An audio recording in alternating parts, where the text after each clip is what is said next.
Oh my god, guys, this episode. Okay, I already made that joke. My god, this episode was something else. We got some fights, unfortunate events, and cracks as shown in their friendship. Let's talk about the elephant in the room. Arifumi imai. If you don't know who Imai is, put it simply, he made some of the more memorable fights in Attack on Titan. And also, I guess you can say he invented how the ODM gear moved in Attack on Titan. I'll be honest to you, I thought this episode was just gonna be some great action directing and storyboarding, but it's more than that. You can tell from the first shot of Toji, his line work and shading is a bit different. The directing always making the character move and accompanied with some great storyboarding using the environment rather than two people just standing still while having a conversation. The animation too, with some amazing animators working on this episode. The color palette too, using it really effectively, and the compositing still consistent. The only complaint I have is that we have two of the best action animators, but I feel like their potential was not really shown in this episode. Kyukawa was known for his tight choreographed fights and great background animation. Yes, his cut was still fucking great, and his timing, debris, background animation, and Tom Lu known for being the main animator of Castlevania, which he animated some of the best fight scenes in that show. Still, his cut was great with his paintbrushy effect. I do think the time wasn't on their side. Kyukawa was busy animating a lot of cuts in Mushoku Tensei, and with the new Castlevania around the corner, I'm guessing Tom Lu's busy with that. I know some people are mad about the Gojo scene and the rearrangements on some scenes. I'm not a manga reader, so I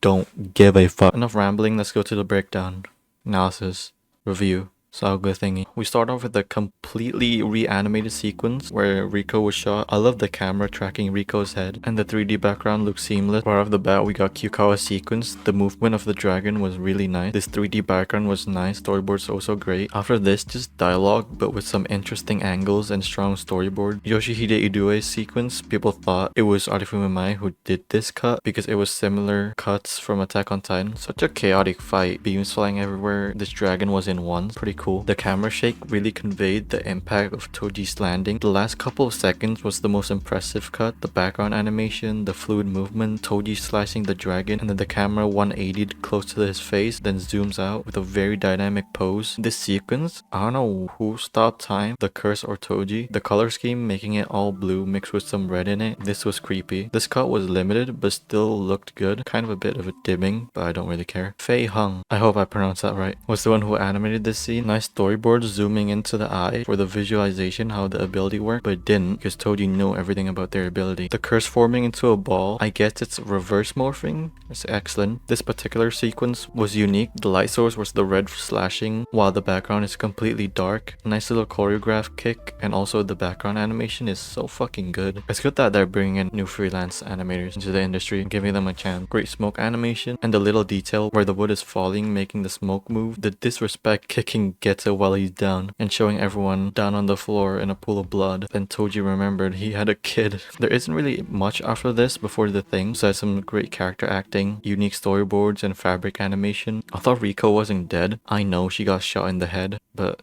I don't know. This episode overall, the drawings has been really strong almost all the time. Whoever animation directed this episode really did a good job. Again, the art direction still consistent, and the shading work. Now the Gojo scene. The expression, the close-up, the voice acting, and overall the vibes in the scene is great. I won't say it's perfect, but it's great. This isn't really a fight scene, more like a Gojo moment, realizing he can use hollow purple and becoming the strongest Jujutsu sorcerer. This cut where Toji flips the dagger with Canada-esque lines and zooming out to see Gojo behind using red. The color palette, compositing, impact frames, and the slow-mo definitely better executed than the first season red. My guy is high on the Zaza, what the hell? Really great perspective shot. Nice mirrors on the chain, makes it look fluid in motion, and also the wind hair cycle animation. You gotta love some chain animation. There's nothing really special here. Some nice slow-mo. Again, the compositing, art direction, and color palette are all amazing. This bird is a reference to Attack on Titan. People are upset about this, but again, I'm not a manga reader and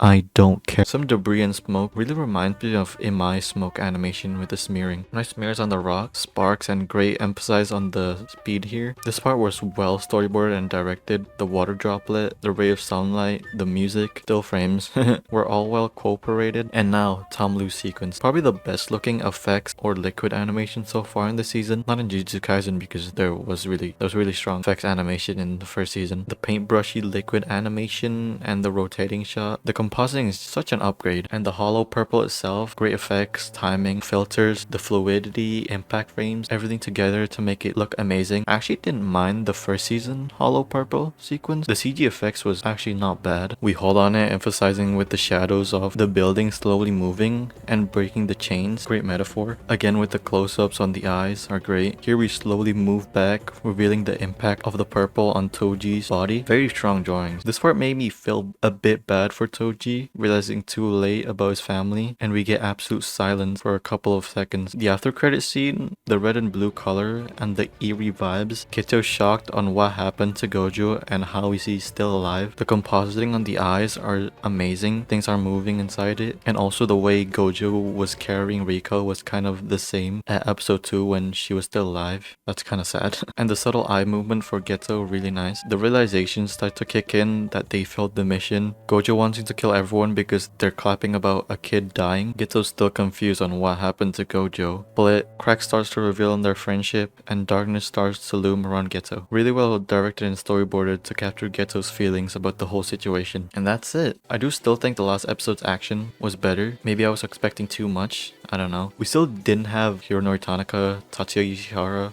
Vert Creek, etc. I think they are prioritizing more for the Shibuya arc. And also Shota Gosuzono is back for the next episode. I don't know what he's gonna do. I'm guessing he's gonna do directing and storyboarding, or just storyboarding. But yeah, thank you for watching this video. I will do other videos than Jujutsu Kaisen. Probably the next episode is gonna be the last one for a while. Then we have a 3-week break, and probably the Shibuya arc would start off pretty tame probably. I'll only do analysis for the interesting episodes, or it's just a Sakuga fest. Yeah, if you like this video, leave a like. If you hate it, leave a like. Comment down below about what you think about the episode. If you want to complain more about one frame, that's fine. Thank you guys for watching. See you guys next time.